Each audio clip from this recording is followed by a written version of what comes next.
Dear friends, नमस्कार। मैं CA Sanjay Thareja आप सब लोगों का बीदर रूरल टेक्स में स्वागत करता हूँ। बजट 2022 कुछ अच्छे की थी आशा, खोदा पहाड़ निकली निराशा। आज हमारे वित्त मंत्री मैडम सीतारमण जी ने अपने कार्यकाल का चौथा बजट संसद भवन में पेश किया। इस बजट से आम आदमी, मिडिल क्लास, लोअर क्लास लोगों को बहुत उम्मीद थी कि 2 साल कोविड की महामारी से जूझने के बाद 5 स्टेट्स में इलेक्शन डिक्लेयर होने के कारण सरकार ब्याज दरों में, वित्तीय सहायता में, जीएसटी की रेट्स में, इनकम टैक्स की दरों में बदलाव करके एक आम आदमी जो रोजी रोटी की तलाश में भटक रहा है उसे कुछ राहत प्रदान करेगी। लेकिन 1.5 घंटे की स्पीच के बाद, फाइनेंस मिनिस्टर को सुनने के बाद एक आदमी इस बात के लिए तरस ही गया कि मेरी बारी कब आएगी। पूरे बजट के दौरान आज एक आम आदमी के लिए निराशा के अलावा मुझे कुछ नहीं दिखा। केवल किसानों को एक प्रलोभन दिया गया कि हम आपका एमएसपी से ज़्यादा प्राइस के ऊपर आपके एग्रीकल्चर प्रोडक्ट्स को खरीदेंगे और उसका सारा का सारा पैसा आपके अकाउंटों में डायरेक्ट क्रेडिट दिया जाएगा। दूसरा, सरकार ने अल्टीमेट ये मान ही लिया कि कोविड का असर एक आम आदमी के दिमाग पर तो हुआ है। इसी के तहत सरकार ने एक नई योजना शुरुआत करी, नेशनल मेंटल हेल्थ प्रोग्राम। एक आदमी जो टैक्स की दरों से बोझिल है, लॉकडाउन के कारण व्यवसाय खोल नहीं पा रहा, चला नहीं पा रहा, मार्केट में ग्राहक नहीं है, ऑनलाइन बिजनेस होने के कारण उसे कम्पीट नहीं कर पा रहा, तो जब उसका मानसिक संतुलन खराब होगा तो इस प्रोग्राम का लाभ लेने के लिए वो सरकार के दरवाजे पर जाएगा। तीसरा, आखिर सरकार ने गंगा को साफ करते करते ये मान ही लिया कि क्यों ना इस गंदगी के ऊपर ही ऑर्गेनिक खेती कर लेते हैं। गंगा के किनारे जो भी ज़मीन पड़ी है, जहाँ गंदगी है, जो सरकार उसको साफ नहीं कर पाई, अब वहाँ ऑर्गेनिक खेती होगी और ऑर्गेनिक प्रोडक्ट्स एक आम आदमी को प्रोवाइड किए जाएंगे। सरकार ने ब्रॉडबैंड इंटरनेट की फैसिलिटीज़ गांव-गांव में पहुंचाने का एक नया प्रोविज़न, एक नया स्कीम लॉन्च करी है, जिससे अब गांव के अंदर भी इंटरनेट की फैसिलिटीज़ और ब्रॉडबैंड पहुंचेगा, चाहे वो सरकारी बीएसएनएल, एमटीएनएल के थ्रू हो या वो प्राइवेट हो। जबकि 1 जुलाई 2017 से जीएसटी और इनकम टैक्स की सारे रिटर्न्स ऑनलाइन फाइल होती थी और एक आम आदमी को, एक छोटे व्यापारी को अपने रिटर्न्स फाइल करने के लिए इंटरनेट की फैसिलिटीज़ ना होने के कारण गांव के चक्कर या प्रोफेशनल लोगों के पास जा जा के भटकना पड़ता था। चलिए, देर से सही, 5 वर्षों के बाद ही सही, अब कम से कम मेरे गांव के लोगों को ब्रॉडबैंड की फैसिलिटी तो मिलेगी। सरकार ने पोस्ट ऑफिस को कोर बैंकिंग फैसिलिटीज देने का एक नया प्रोविजन पास किया। मैं यह सरकार से कहना चाह रहा था कि कोर बैंकिंग से पहले अगर हम पोस्ट ऑफिस को एटीएम की फैसिलिटी या वहाँ के इंफ्रास्ट्रक्चर को एक अच्छा डेवलप कर देते। क्यों? क्योंकि आज भी ग्रामीण व्यक्ति बैंकिंग के मुकाबले पोस्ट ऑफिस के अंदर ज़्यादा विश्वास और अपना ज़्यादा पैसा वहाँ रखना समझ ध्यान रखता है। उसको इस बात का विश्वास रहता है कि पोस्ट ऑफिस में मेरा पैसा सेफ है। लेकिन कोई एटीएम की फैसिलिटी नहीं है वहाँ पर अच्छा इंफ्रास्ट्रक्चर नहीं है। कोर बैंकिंग आ गई। स्वागत करते हैं सरकार के इस निर्णय का, लेकिन साथ में यहाँ पे ये भी कहना चाहेंगे कि पोस्ट ऑफिस को हम लोग और अच्छी फैसिलिटीज़ प्रदान करें। मेरे स्टूडेंट्स के लिए एक क्लास एक टीवी प्रोग्राम 12 चैनल से बढ़ाकर 200 चैनल्स करने का भी प्रोविजन सरकार ने इस बजट में रखा है। मैं उम्मीद ये करता था जहां चैनल बिठाकर सरकारी स्कूल की बिल्डिंग में बच्चों को वो चैनल दिखाने थे, पहले हम उस बिल्डिंग के बारे में विचार बना लेते, उस बिल्डिंग को इस हालात इस ऐसा बना लेते कि कम से कम बच्चों को बिठा के आराम से चैनल चला तो सके। मेरा आज भी स्कूल इस बात के लिए तरस रहा है कि मैं बच्चों को सरकारी बच्चों को, जो बच्चे सरकारी स्कूल में पढ़ते हैं, उनको टाट से उठाकर कम से कम फर्नीचर पे तो बिठा दूं। बट सरकार ने सोचा है तो कुछ ना कुछ अच्छा ही सोचा होगा, हम इसका भी स्वागत करते हैं। सरकार ने बेरोजगार लोगों को एक और सपना दिखाया। 60 लाख नए रोजगार अगले 5 वर्षों में डेवलप किए जाएंगे, जनरेट किए जाएंगे। कैसे? क्वेश्चन मार्क है। मुझे यहाँ बताते हुए खेद भी हो रहा है कि मेरे हरियाणा ने अनएम्प्लॉयमेंट के क्षेत्र में गोल्ड मेडल प्राप्त कर लिया है। नौकरियां नहीं हैं, चले हुए व्यवसाय बंद हो रहे हैं, लोग अपनी रोजी रोटी के लिए भटक रहे हैं।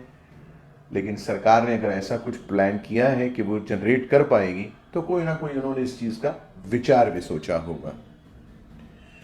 25,000 किलोमीटर नए हाईवे प्रधानमंत्री गति शक्ति के तहत बनाने का सपना देखा गया फाइनेंस मिनिस्टर के द्वारा, लेकिन सरकार ने इंटरनल रोड्स, गांव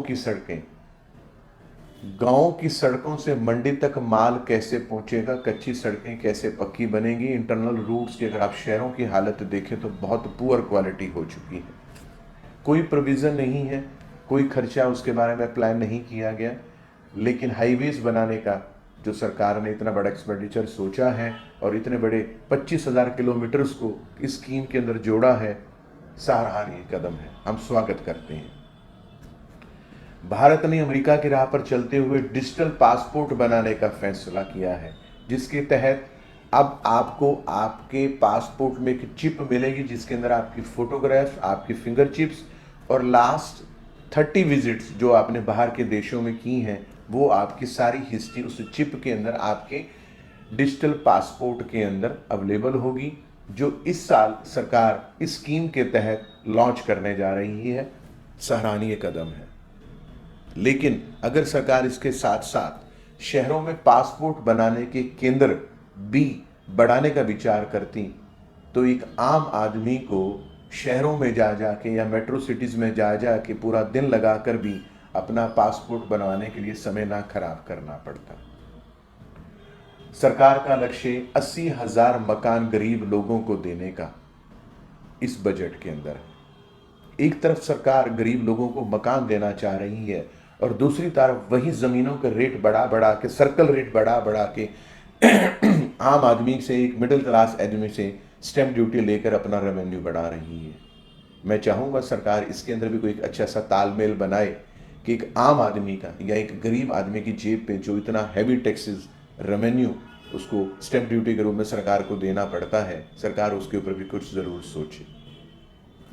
अब बात करते हैं इनकम टैक्स के अंदर जीएसटी में। सोचते ही रह गई कि कुछ अच्छा होगा, लेकिन सरकार कुछ ना कर पाई। नया प्रोविज़न लेकर आई है कि आपने अपनी एक रिटर्न फाइल करी है और आपको ऐसा लगता है कि मेरे रिटर्न के अंदर कोई इनकम मैं दिखाना भूल गया, कुछ डिफेक्टिव है, तो आप अपनी 2 सालों में से रिटर्न को रिवाइज कर सकते हैं, बशर्ते कि कुछ ना कुछ टैक्स ज़रूर और बने। नए इनकम टैक्स के फॉर्म्स को लाने का भी प्रोविज़न हो रहा है। आपको मैं यहाँ पर बताना चाहूँगा कि सरकार ने पिछली बार मई 2021 के अंदर अपना इनकम टैक्स का नया पोर्टल शुरू किया। उस पोर्टल के ऊपर सरकार ने करोड़ों रुपए लगाए, लेकिन उस पोर्टल को इम्प्लीमेंट करते करते आज भी उस पोर्टल के अंदर इतनी खामियां, इतनी कमियां आ रही हैं कि हम लोग उसको अभी भी पूर्ण रूप से सरकार उसको इम्प्लीमेंट नहीं कर पाए। जीएसटी को भी करते हुए 3 से 4 साल 5 साल हो गए, हर रोज अमेंडमेंट है, हर रोज नई नोटिफिकेशंस हैं। सरकार का स्वागत करते हैं, नए फॉर्म लाएगी तो कम से कम एटलीस्ट एक आम आदमी घर बैठ के अपने रिटर्न को आराम से बगैर किसी फाइनेंशियली प्रोफेशनल की मदद के भी रिटर्न फाइल कर पाएगा। ऐसा उस रिटर्न्स के फॉर्म्स में होगा, मैं ऐसी आशा कर रहा हूं। सरकार ने विश्व के लोगों के साथ कदम से कदम मिलाने के प्रयास में सेंट्रलाइज्ड डिजिटल रुपया 2022-23 में लाने का विचार किया है। अब ये पैसा आपकी जेब के बटुए से निकलकर आपके मोबाइल में आ जाएगा। नया सिस्टम शुरू हो रहा है डिजिटल रुपया। मैं इस कदम का इस बजट के माध्यम से आप सबको इसकी बधाई देता हूं कि सरकार ने एक अच्छा कदम उठाया है।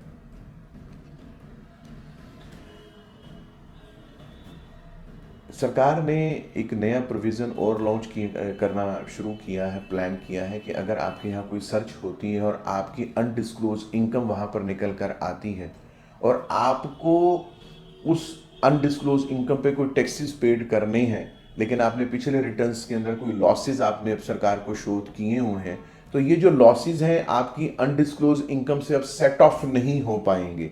आपने जो इनकम छुपाई सरकार से और सर्च के दौरान वो इनकम सामने आई, सरकार ने वो चोरी आपकी पकड़ी है, तो उसको ऊपर आपको स्ट्रेट फॉरवर्ड टैक्सेस देने पड़ेंगे। आपका कोई भी पिछले सालों का लॉस उसमें से सेट ऑफ नहीं होगा। इन सारी बातों को ध्यान में रखते हुए अगर मैं अपने व्यूज़ आपसे शेयर करना चाहूँ तो मैं एक ही चीज़ कहना चाहूँगा, आम आदमी की आशा निराशा में बदल गई, कुछ नहीं मिला। लेकिन हो सकता है कि आगे आने वाले वर्ष हमारे लिए और अच्छी हों। हमें इसी आशा के अंदर इस बजट को उस रूप में देखना चाहिए। मैं यहाँ एक कवि की 2 पंक्ति ज़रूर कहूँगा, आशा से जिए आशा से मरे, आशा को जीवन में भर लें। जिस चीज़ को छुएं आशा से, उस चीज़ को कंचन सा कर दें। आगे आने वाले वर्ष एक आम आदमी के लिए, एक मिडिल क्लास फैमिली के लिए, एक लोअर क्लास फैमिली के लिए और अच्छे होंगे, ऐसा मैं सरकार से उम्मीद करता हूँ कि आगे आने वाले बजट के अंदर हमारे एक आम आदमी के लिए ज़रूर कुछ ना कुछ नई चीज़ें होंगी, टैक्स की राहत हमें मिलेगी और इस कोविड की महामारी से निकलते हुए हम अपना व्यवसाय, अपना बिजनेस, अपना प्रोफेशन सही ढंग से चला पाएंगे। शुक्रिया, थैंक यू। मैं सब आप लोगों से आशा ये कर रहा हूँ कि आप इस वीडियो को ज़्यादा से ज़्यादा अपने फ्रेंड सर्कल में भेजें, आप अपनी हमें सजेशंस दें, आप मेरे channel be the ruler of tax को लाइक करें, सब्सक्राइब करें, बेल आइकन को दबाएं, ताकि आज से जो हम लोग नई वीडियोस आपके लिए लेकर आ रही हैं, जो भी फर्दर आगे डेवलपमेंट्स हो रही हैं, इससे जब आप उसको लाइक करेंगे तो हमें और उत्साह मिलेगा, हम लोग और अच्छे ढंग से आपके लिए वीडियोस ला पाएंगे। आप इस वीडियोस को अपने फ्रेंड सर्कल को भेजें, उनके कमेंट्स लाएं और इस बजट से रिलेटेड अगर आपकी कोई क्वेरीज, कोई क्वेश्चन है तो हम लोग आके ऑनलाइन आपका उन सब क्वेश्चंस का जवाब देंगे। शुक्रिया।